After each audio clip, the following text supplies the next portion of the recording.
ಇನ್ನು ಮುಂದೆ ನಿಮ್ಮ ನೆಚ್ಚಿನ ಧಾರಾವಾಹಿಗಳ ಫುಲ್ ಎಪಿಸೋಡ್ಗಳು ಸನ್ ನೆಕ್ಸ್ಟ್ ಆಪ್ನಲ್ಲಿ ಮಾತ್ರ.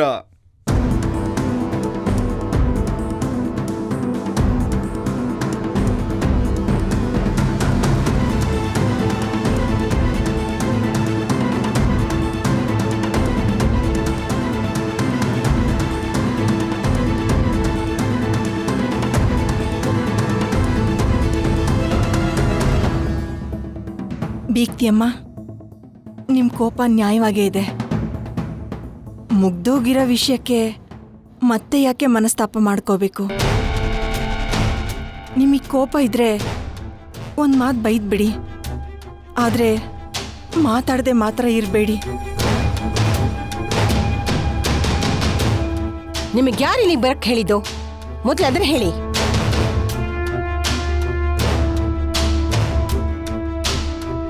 ಲೋ ರಾಣ, ಈಗ ಜಗಳಕ್ಕೆ ಒಳ್ಳೆ ಕಳೆ ಬಂದಿದೆ ಕಣೋ. ಹ್ಞೂ ಅಮ್ಮ, ನಾವು ಸುಮ್ಮನೆ ಇಲ್ಲಿ ನಿಂತ್ಕೊಂಡು ಮಜಾ ತಗೊಳ್ಳೋಣ.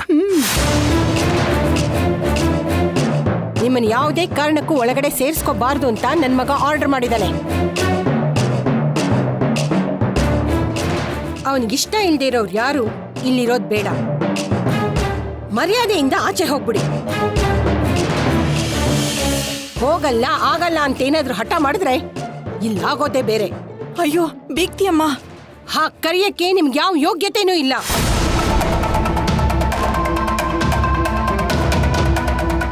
ವಿಘ್ನೇಶ್ ತಪ್ಪು ಮಾಡ್ದ ಅನ್ನೋ ಒಂದೇ ಒಂದು ಕಾರಣಕ್ಕೆ ಏನು ಗತಿ ಇಲ್ದೇ ಇರೋ ನಿಮ್ಮಂತವ್ರ ಜೊತೆ ಸಂಬಂಧ ಬೆಳೆಸಿದ್ವಿ.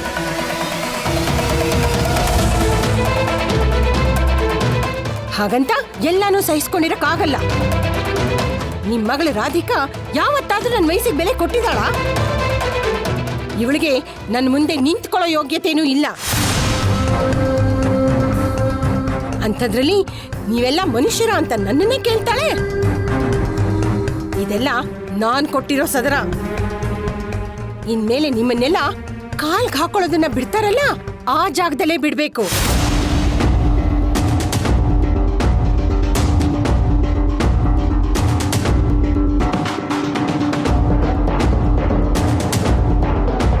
ಆದ್ರೆ ನಾನು ನಿಮ್ಮನ್ನೆಲ್ಲ ಮನೆ ಒಳಗೆ ಸೇರಿಸ್ಕೊಂಡಲ್ಲ, ಅದು ನಾನು ಮಾಡಿದ ತಪ್ಪು.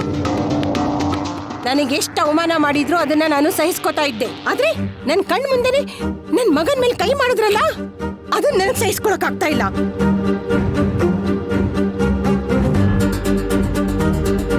ನೋಡಿ, ಸುಮ್ಮನೆ ನನಗೆ ಇನ್ನೂ ಕೋಪ ಬರಿಸ್ಬೇಡಿ.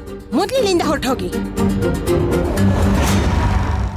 ಲೋ ರಾಣ, ಈ ವಮ್ಮ ಮಾತಾಡ್ತಾ ಇರೋದನ್ನ ಕೇಳಿಸ್ಕೊಂಡ್ರೆ ನನಗೆ ಇಷ್ಟೊಂದು ಕೋಪ ಬರ್ತಿದೆ.